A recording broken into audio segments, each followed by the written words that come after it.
Welcome to podcast number 34, where we are going to discuss 7 mistakes when starting keto. Yep, and there's a lot more, but we're going to stick with 7 today. Yeah, we're going to have some subcategories of some of these, but we thought that if you are still contemplating doing the ketogenic lifestyle, you know, there's a lot of things that people do that even in our membership we find that, you know, they just don't understand, and they hear from other people as far as the right way to do it, or they look on the internet and they don't know who they're listening to or reading. So we thought we would break down 7 mistakes so that if you are wanting to start a ketogenic lifestyle, you can avoid these and you can continue living this lifestyle and not use any of these as an excuse to quit. Right. So number 1. Yes. Not counting your carbohydrates. Right. So we all come from what we call the standard American diet. Mm-hmm. The SAD diet. So if we are coming from that into a ketogenic lifestyle, and you don't know exactly what ketogenic means or what to eat, if you're not tracking what you're eating, then there's going to be a lot of times where you think that you're doing well. Mm-hmm. We've had that before. Yeah. And we made those mistakes. Oh yeah, absolutely. That's why we're here to help you guys avoid the mistakes. So we had on our membership site, we had people that were eating certain foods that just they thought were good. Right.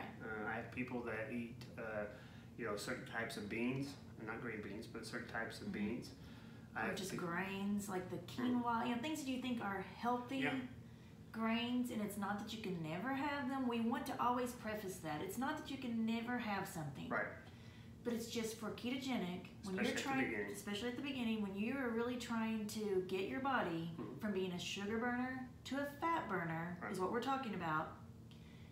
Just trust us in some of these things, that it's not that we're saying there's a bad food or, you know, it's just for now. Right. You've got to count those. So when you're eating things that you think are healthy, with like granola and quinoa. I had this the other day in actually the clinic. I had a guy come in and he was eating cereal for breakfast. It was like some kind of honey nut, or like Cheerios. No, it was actually maybe it was Cheerios or Special K, something that is touted as quote healthy. Right. And actually, I was looking at one of my online things as far as the foods, and it had. I was looking at it the same day. It's amazing how God works. The same day, and I think it was Special K. I don't want to single them out, but you know, we can put whatever we want to in there. And actually went to my office, got a printout of the ingredients. It was all kinds of different types of sugars, and he had no clue. You know, it was touted as a healthy cereal. Right. So if you're not counting your carbs, if you're not like measuring your food out at the beginning, because you know, for me, like a bowl of cereal, using that. You know, I used to eat a Jethro bowl, not one serving of cup. It was like multiple cups. Half of a cup is a serving, or 3/4 of a cup, and that's not. So if you're not tracking your foods, and especially your carbs at the beginning, and you're coming from the standard American diet, you're going to be surprised how many carbs you actually are eating per day. And you're going to be surprised you've got to measure it out too, because you might think, okay, this serving, I'm only getting 2 carbs. Great. Right. But how many servings are you getting? Yeah. And sometimes we like to, and I've done this before too, you know, the kind of ignorance is bliss type thing, but you're not going to get results. Right. And you get frustrated. You get frustrated, then you think, oh, it doesn't work for me, when in reality, yes, it will work if you do it correctly. Right. So you have to know how many carbs you're getting, and you have to truly measure out. And sometimes you're going to have to begin with, that can be kind of aggravating. It is. But if you know, once you get used to what is a serving, once you get used to, it makes it easier. But you know, sometimes you have to use a scale. Sometimes you can use an actual measuring cup. Yeah, I still use those. We've been doing it for 4 years. And he is better than I am with that. Sometimes I just go by what he has measured out. And so, but anyway, it's good to have that coach in your house. Yes. So count your carbs and count your servings. Right. Know how much is in there. Okay. Number 2, not preparing for the changes that are coming. Yeah. And we won't go into great detail on each of these because we've done some podcasts just individually on these. But you know, if you're not prepared for the keto flu, right? And the keto flu is a good thing. It's not like something you get.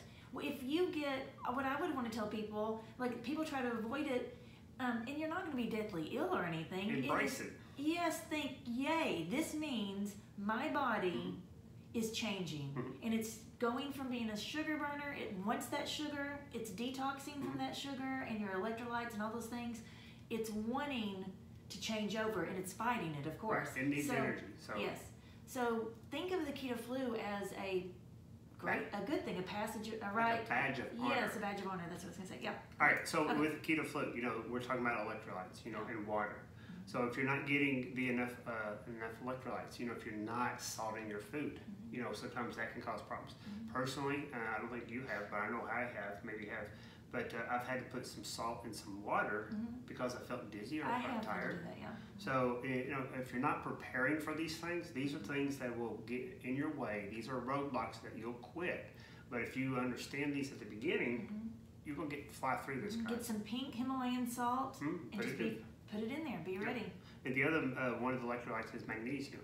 If your muscles are cramping, especially at rest. Now, again, we don't provide any medical diagnosis or anything like that. But a lot of times, if you're cramping at rest, or in the middle of the night, you wake up with a major cramp. A lot of times it's magnesium. Yeah. And if you, here's a little tidbit. If you go to your medical provider, not just order magnesium, but ask them to order the red blood cell magnesium. It's a little bit more indicative as far as your magnesium status. Yeah. So we'll throw that in. And not drinking enough water. Yes. That goes along with the keto flu as well too. You're not preparing for these changes. If you're not getting your fluids in, we've talked about this before, when you decrease your carbs, you're going to urinate more fluids, and if you're not replenishing those, you're going to get in trouble sometimes. Yeah, replace those wood. All right, number 3, you're afraid of vegetables. Oh yeah, so many people are like, oh, I don't like that. Oh, I don't like that. Oh, I don't like that. Try different things. Today she sautés a lot of things, changes the texture, the taste of things. Or roast them in the oven. I never liked, what is it, those green little things? Brussels sprouts. Brussels sprouts. I never liked those before, I really didn't. I mean, I think I ate them boiled and things like that before. Those are gross, yeah. But what Renee does, you tell them what to do. Just quickly, all you have to do is get out a pan, get a roasting pan, cut them in half, depending on how big they are. Put drizzle some olive oil, avocado oil, and salt them really well, and then just roast them at a high, temperature. And then they're going. Depends How long on do you roast them? It depends on it. I hate to give it an amount of time because when they get brown. Yeah, when they start getting brown, and then I like them a little bit. He likes them charred. Yeah.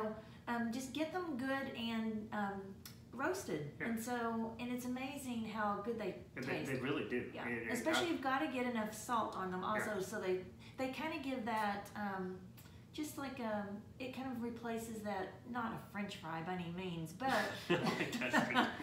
but I mean it will kind of give you that taste. I tell you, we've been doing your taste change too. Really I mean, 4 years. Be ready for that. Like sometimes, like if you're used to eating things like the standard American diet. Yes. It's amazing how when you start taking away all those artificial taste, all those artificial processed, that greasy processed stuff, when you replace it with real food, it's going to take a little while. It does. But I'm not talking about months, I'm talking about weeks. Right. And so when you truly detox your body off that and you start eating real food, it's amazing how good and how you can taste the sweetness from real food. So anyway, and we threw that one in for free. Yeah, for sale. All right. Number 4, you're afraid of fat. This is a big one, guys. We have so many people, and we're not talking about the bad fats. We're talking about the good fats. Right. The coconut oil, olive oil, avocado oil, butter, real butter, things like that. Not margarine. We've been ingrained for years and decades, avoid fat, avoid fat, avoid fat. And here we are trying to tell people to eat fat. Right. And it is a big obstacle for a lot of people to get over that. We tell them to add some, like when Renee was talking about the Brussels sprouts, add olive oil to it. We're adding good fats to it. And a lot of people, they struggle with this. It's a real struggle that it's a mindset issue that they have to overcome. And, if you've got the evidence and you've got the studies that are showing how they improve things, especially like we can go into your mitochondria and different things like that, but like your energy cell, that's the mitochondria where your energy is formed. And if you're eating the right things and you're feeding it the right fats, should I go? We will talk about ATP. No. But ATP is a measure of energy, and you actually produce more ATP burning fat than you do sugar. And we're talking about real fat. We're not talking about look on and get, any package, all the hydrogenated oils and all the processed oils. You don't want to look at on a package and say, oh, that's got a lot of fat. No. We're talking about real food with real, from God made, olives and olive oil if it was and here avocado oil. 200 years ago, yes, it's probably okay. Nothing's not 100%. everything exactly, but to begin with, those good oils. Yeah, because corn oil, vegetable that's oil, natural. it wasn't but here that's 200 years ago. Right, yeah. And I hate it when people say vegetable oil. It has nothing to do with Right, because you can't get an oil usually out of a vegetable. I've never seen it. No. Anyway. So anyway, real fat. Real fat. And it makes you full, and there's so many benefits from it. I think we've done a podcast on it. I'm not sure. We'll look back and see that one. All right. But anyway, the number 5. Yes. Number 5, worried about calories. That's a big one too. Yeah. Especially women, it seems like it's like, I guess men too, but women, it seems like you just have this big thing like, oh, I've got to eat this many calories, or if I don't, then, and that's not. No, because calories. If you're eating 10,000 calories, it's going to make a difference. Right. But what people don't understand when they're starting keto is when you make that transition to eating more fat, and you're doing the things that we've already talked about, your hunger is going to go down. Your body's going to tell you when you're hungry, and it's going to tell you when it's not hungry. Right. And once you start learning that, then calories really don't matter. Right, because you could eat, if you ate, let's just say 100 calories of like a packaged food, like the cereal. 100 calories of that, how much are you getting and what's in it, versus 100 calories of a vegetable, like say, I'm just going to throw this out, like a broccoli or something like that. You're going to get full because that's a lot more food. It's hard to get in. If you ate ketogenic, you could not get in 10,000 calories. There's really no way hard. you could fit it in. It'd be hard. And fat has more calories in it, but it sustains you for longer. Yeah, how many of you, and I've had this before, actually last week, breakfast with cereal and orange juice? That's like a disaster. You just rolled your eyes. Well, because you're going to feel in an hour, think of how you're going to feel. Yeah. Like when I eat, before, and I never used to think about this, but years before, like if I ate something like that, thinking you're doing good, I usually would get where I didn't feel good, like in about an hour, and I have to lay down. Or, of course, how many of you, anytime, you eat a pancake that's a regular pancake, and I can tell you, we, can do some pancakes that are keto. You still can't have a ton of them because it's going to have, a lot of cheese. But if you eat, like regularly, like a stack of pancakes, like when you're your mom, like growing up, my mom would make, like Saturdays, French toast or pancakes. I would eat that with the syrup, with bacon or whatever, but and then juice. Usually, you always had juice and milk. Within probably 30 minutes, I would have to lay down. I felt so bad. Yeah, you feel nauseous. I feel nauseous. I feel weak. I feel shaky, and that should tell you something. Yeah. So that's just way too much carbs and sugar. So anyway, but change calories, your mindset. You have to change that. Don't. If you're eating what you're supposed to eating with the fat and the proteins and both the of carbs, those makes you feel full if you're eating the right kinds. Then you're not going to worry so much about the calories. Okay, number 6, too complicated. A lot of people say it. A lot of people say, well, it's just too complicated. I can't figure out those macros and those. Right. And they going into it. You see all these dishes on the internet, and we have some on our website. We have some in our membership. Yeah. We have dishes that take 30 to 60 minutes to make. And a lot of people say, well, I want.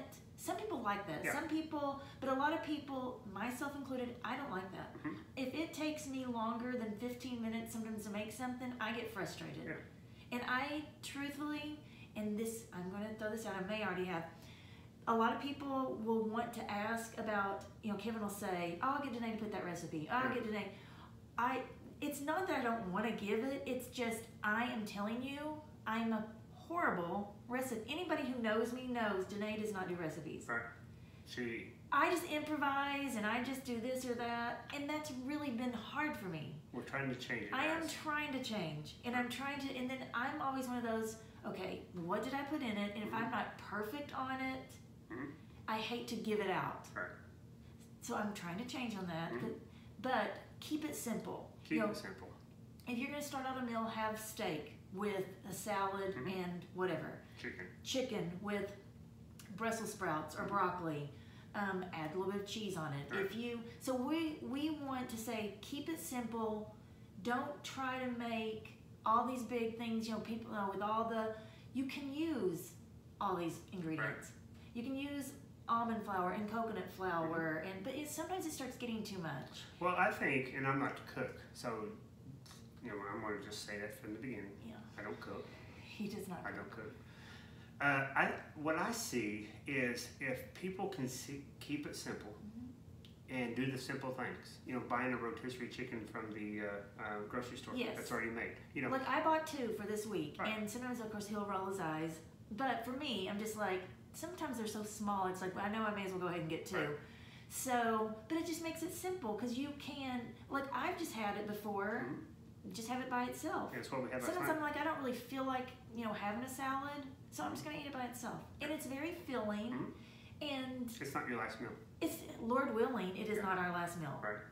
Well, the other thing that I was talking about, though, is, like, if you make it simple, and then, especially what we try to do with our membership with the people as far as, like, getting to cook different things, is, like, on a day where you're not busy, a Saturday or one day during the week, try something. Right. Cook something that's different. Yeah. You may like it, you may not. Right. But you don't have to do that every single day. You don't have to make big elaborate meals. And actually what we try to do, personally, we've kind of put this in our membership as well too, is whatever you make for dinner, make enough for leftovers. You're going to eat it for lunch tomorrow. Yes. You may change something up, add a salad or something like that. I know I've had so many people say, I don't like leftovers. Well, I mean... Cook every day. Cook every day, yes. But you'll learn how to heat things up. You'll learn, and if you go to a restaurant or you get something catered, I know 100% these are not made fresh every day. Right. You're getting a leftover. Right. Or you're getting leftovers or something that's just heated up. That's just heated up. Yeah. I mean, they've either had it frozen or they've had it, a lot of the things pre-made. So sometimes it's just in your head to say, well, I don't like leftovers. Well, just try it. Just try it. We're trying to help you to know if you want to keep it simple and keep it something that you will do, be prepared by prepping, by having leftovers, by keeping it simple. Don't try to think like you said, you don't have to make a big, meal every single day. Again, if you want to, or if you do something like that on a Saturday or Sunday and say, okay, I'm going to prep some things so that I can have Monday or Tuesday. That you can have something. But if you keep it simple, easy meals, you're not going to get as frustrated and you're not going to be so hangry. Because sometimes when you start off, and even when you're, if you get hungry and let yourself go long enough, you're going to grab whatever is most convenient. So be prepared to be hungry and make the right choices. Because if you don't make the right choices, you know how easy it is. It's going to be, you're going to say, I don't have anything at home prepared. Let me just go through the drive-thru. Let me just order a pizza. Or the kids are going to be starving, saying, but if you can say, no, I've already got things at home. It won't take me 10 minutes to get it ready. You'll be thankful you did. You'll be thinking this forever. Yes, yeah. Okay, number 7. Doing it alone. Oh, that's a mistake. Oh my goodness. The encouragement and the accountability that we have in our membership, if you guys ever join it, and again, it's free for the first month, you'll see that having that accountability with people, that posting things and things like that we do, really helps keep you accountable. When you go at it alone, one, you may not know what to do, and that's the start thing, is you don't have the knowledge that you need to have because you've been taught all these different things over the years and decades. So one, you may not even know what to do or who to turn to. And then with the, like I said, with accountability, it's nice to have people going through the same things. No matter what you're doing, it's nice to have that. When you see someone that has posted a great day of eating, or great results, it makes you like, I can do that too. Or if you made a mistake, then we say, you know what? Then you can encourage them that we've all made mistakes. do better the next day. Don't give up. Don't give in. Right. You've came too far for a lot of people. You know, people lose 15, 20 pounds. You want to go back to eating the way that you've been eating? That doesn't make sense to me. And we're all going to have times that, you know, you went on vacation, you've done something, you went somewhere and you had, you know, let yourself have, you know, something. That is life. We're not going to pretend that that's not going to happen, or we're not going to shame you that it happens. We're going to encourage you to say, okay, it's life. It's life. Go right back on. That because you have a piece of wedding cake, you know, at a wedding, does not make you a bad person. Don't throw away 2 weeks of doing good. Doing well. Yeah, you know, or so many people say, well, you know, it's Friday and I did bad because I did this, so I may as well do bad the whole weekend and wait till. I'm like, why would you do that? Why it takes a lot longer to lose it. You know, you can add them back on a lot quicker. Right. So stop that mindset of the, you know, like messing up.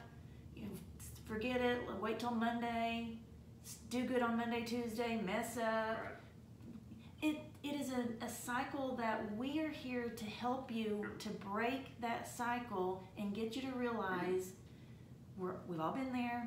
We can help each other and hold each other accountable. Right. And then, like in our group, you know, we have a private Facebook page, and people ask questions all the time. They'll ask, "Can we eat this?" Or, you know, things like that. Certain roadblocks. You know, how many carbs should I be eating? You know, net or total. Yeah, we have things like that. Yeah. And then if you really want to get deep with us as well too, we have Zoom calls to where you can get on here and, you know, if you've never been on Zoom call, it's real easy, but you just get on and ask questions. And you listen to other people ask questions, and I guarantee you the questions they're asking is a lot of times the same questions that you're asking, or maybe you didn't think of something. Right. And having that as far as a helpful tool in your tool belt will help get you the results that you want. Yep.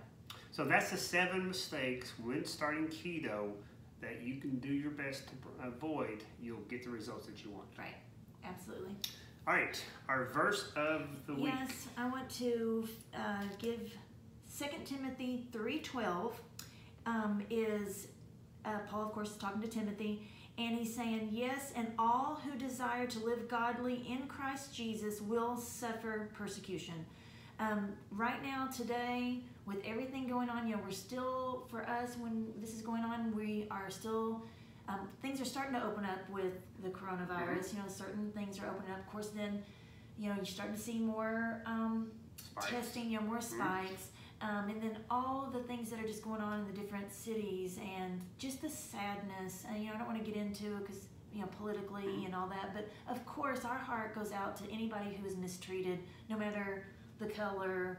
And you know, racism is a sin. Yes, it's a sin. It is a heart issue, and nothing is going to change it. You know, for me, I think nothing is going to change until someone changes their heart. Yeah, programs are not going to. No, I mean, it's not that those are bad or good, but you know, you can have a program, you can have, you know, all the social things going on, and we have really good friends who are, you know, of, you know, a different color and of a different nationality, all different ones. Right. And everybody goes through different things until you are in that person's shoes. Right. We don't know what it feels like. Right. So we want, and you know, a lot of times we, you know, we just see people in their character, and we want everybody to do well. We want everybody to be saved. Because if you are a Christian, we're reconciled through Christ. Right. We are brothers and sisters. So there is no race. There is no color. Yeah. And in Scripture, there's no mention of different colors. It's Jew and Gentile. Yeah, and then they're reconciled. Yeah. And through Jesus, they're reconciled. Yeah. And, you know, the thing that, you know, what we think is, you know, if there is racism, it may not just be color, it may be nationality, it may be other things as well too. You know, I think the main thing you can do is pray for that person. Right. Pray for their heart, you know, and let God change their heart. I mean, you can talk to them and you can tell them your stories, because nobody can, you know, deny your story. But, you know, pray for the heart. And if the heart is changed, you know, we always tell our kids, if you're serving Christ and you're walking in the Lord's way, we don't have to worry about you, because you're doing what God wants you to do. God's putting you, you're going where God wants you to go, and we don't have to worry about that. Right. You know, and there will be persecutions that come. absolutely. As a Christian, no matter what you're standing on the truth, there's going to be persecution. And so, as Christians, no matter what's going on, let's pray for one another. Let's walk in love, because that's the whole thing. It is a heart. Yeah, it's a heart issue. Yeah. So, but we just really do pray for everything that's going on in our country. We pray for unity in the world, but in our country, with reconciliation, with unity. And it starts with yourself, and it starts with changing your heart and asking yourself, am I truly being Christ-like? Right. Start with yourself. Yeah. All right, guys, remember, be fit and be faithful.